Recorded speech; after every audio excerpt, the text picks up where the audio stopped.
আমরা অনেক সময় দেখি যে আমাদের এর ভিতরে ছিনতাই এবং মালিকের যে পাশবিক নির্যাতন আর অতিরিক্ত চাপ প্রয়োগ, দাসত্ব, মালিকের দাসত্ব প্লাস দোকানদারদের খারাপ আচরণ। আমরা সেই খারাপ আচরণগুলো যখন মালিক পক্ষকে জানানো হয়, মালিক পক্ষ এটা কোনো প্রতিবাদ করে না, মালিক পক্ষ এটা নিয়ে কোনো প্রতিবাদ করে না বা প্রতিবাদ তারা কখনো এটা দোকানদার করে না। কোম্পানির অনেক ডিএসআর আছে, যাদের কোম্পানির প্রতিনিধি যারা আছে, ডিএসআর যারা আছে, তারা সরাসরি দোকানদারকে বলে আসে আপনি 8টা-9টার পরে বিল দেবেন। যার কারণে এই সমস্যার সম্মুখীনগুলো হামলা এবং ছিনতাই ঘটনার জীবনের ঝুঁকিটা এটা পরিপূর্ণভাবে আমাদের এটা পাইতে হয়। তাই আজকে আপনাদের সবারই মতামত থাকবে যে আমরা যে চিন্তা ভাবনা বা আমরা যে এতে আমি কিছু ব্যবসায়ীর সাথে অলরেডি কথা বলছি, মেট্রোপলিটনের সাথে আমি বসবো, ডিস্ট্রিবিউটর অ্যাসোসিয়েশনের সাথে আমি বসবো এটাই যে আমাদের দাবি থাকবে একটাই, সেটা হলো আমরা 5টার পরে কোনো ডিএসআর মার্কেটে কালেকশন করবে না, অনলি অন তাদের কালেকশন আমাদের 5টার ভিতরে কালেকশন আমাদের প্রতিটা ডিএসআরকে বুঝাই দিতে হবে। প্লাস যদি যে ডিএসআর যে দোকানদার এটা দিতে অপারগতা থাকবে, যে দিতে চাবে না, তাকে সংগঠনের পক্ষ থেকে টোটাল ইউনিট তাকে কোনো কোম্পানির বলবো এই প্রতিষ্ঠানে ডেলিভারি দেবে না। এটা দ্বিতীয় কথা হচ্ছে মালিক পক্ষের কাছে আমরা যেটা আবদার করব, তাদের কাছে আমাদের যে বসবো, মেট্রোপলিটনের কাছে যে বসবো, যে বিষয়গুলো নিয়ে বসবো, সেই বিষয়টা হলো যে আমার শ্রমিকরা যে দোকানে যাবে, আমি শুধু আপনাকে একটা চিঠি ইস্যু করলাম দোকানদারে, শুধু তাই না, এটা মালিক পক্ষ থেকে, মেট্রোপলিটন থেকে, ডিস্ট্রিবিউটর অ্যাসোসিয়েশনের পক্ষ থেকে, প্রতিটা পক্ষ থেকে ওই প্রতিষ্ঠানের প্রতিটা দোকানে চিঠি ইস্যু করতে হবে।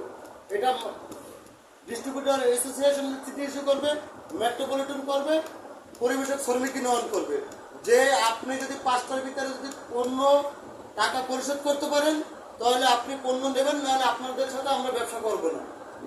আমার কোনো ছেলে, আমি যে আমার ভাইটাকে যে রক্তাক্ত দেখছি, এটা বাস্তব সম্মুখীন। আমাকে যখন বারবার নিয়ে আসছে বা আমি যখন খবর পাইছি তখন আমি খুব ব্যস্ত ছিলাম যে ইউনিভার্সিটি মেডিকেলে আমার চাচাও অসুস্থ, তার ওপেন হার্ট সার্জারি হয়েছে, তার প্রায় 5 দিন ধরে ওইখানে। তা যখন আমি খবরটা পাইছি তখন আমার চাচার জ্ঞান ফিরে নেয়, অপারেশন থিয়েটার থেকে বাইরে থেকে জ্ঞান ফিরে নেয়, কিন্তু আমি কিন্তু থাকতে পারি নাই। আমার ওই মুহূর্তে আড়াইশো করে আমার চলে যেতে হচ্ছে, কেননা সে আমার সহযোদ্ধা বলেন, সহকর্মী বলেন, আমাদেরই ভাই সে। আমি যদি ওইখানে না যাই, আমি একটা ভাইবেই গেছি যে এখন রাত্রে যে 1:30 বাজে, যদি আমি না যাই তাহলে সঠিক তার ট্রিটমেন্টটা হবে না, আমি সঠিক ট্রিটমেন্ট তার হবে না। যার কারণে ওইখানে ওপরে যারা ছিলেন তারা হয়তো দেখছেন যে আমি কারো কাছে কোনো কিছু জিজ্ঞেস না করেই আগে ড্রেসিং রুম যেটা যে আমি কিন্তু সেইখানে আগে ঢুকছি, কারণ ওইখানে তো সবাই ঢুকতে পারে না। ওইখানে ঢুকছি, কথা বলছি যে আমার লোক এখন এখানে ফেলানো কেন। যাই হোক, তারা তাৎক্ষণিকভাবে আমি নিজে হোক কাপড় পরিধান করে তারা ওই রক্তমাংস মশাই দেওয়ার পরে আমরা সিটে নিয়ে আসতে পারছি। এবং ওই রাত 3টার সময় আনার পরেও আল্লাহ রহমতে তার সেই সকালবেলায় বেড পাইছি। এটা একটা আমাদের জন্য না, আরশিবেডে অনেক বড় বড় নেতারা আছে, ভাই আছে, তাদের আত্মীয় স্বজন পরিবারের কাঁদরায় তাই বারান্দায়, কিন্তু একটা বেড পাওয়াটা এটা হচ্ছে নিজস্বের যেভাবে সংগঠন হোক, আত্মীয় স্বজন হোক, ভাই বেড়াতে, এটা আমাদের কিন্তু একটা সাকসেস। কিন্তু আমি দেখছি রূপচর ওপরে মালয়েশিয়া কাজ দেওয়ার অনেক ভাই বেড়াতে চলে আসছে, আসছে কিসের জন্য, যে এক ডিএসআর বিপদে কেউ ঘরে থাকতে পারে না। আমি এটা খুব আনন্দ, আমি রূপচর ইউনিটকে আমার অন্তর ধন্যবাদ জানাই। তাদের যে সিদ্ধান্ত, তাদের ত্যাগ বা এই রাত্রে তারা যে চলে আসছে এত দূর দূরান্ত থেকে, এটি সবচেয়ে আমার খুলনার হয়তো অনেকে একটু অলসতা আছে, এটা পরিত্যাগ করতে হবে। আজকে আপনি আমি না হোক আর একজন হতে পারে, দুর্ঘটনার শিকার হতে পারে, তা আমরা তো কেউ কি ফেলাই রাখতে পারবো না, আমাদের পরস্পর সবার সহযোগিতা হবে।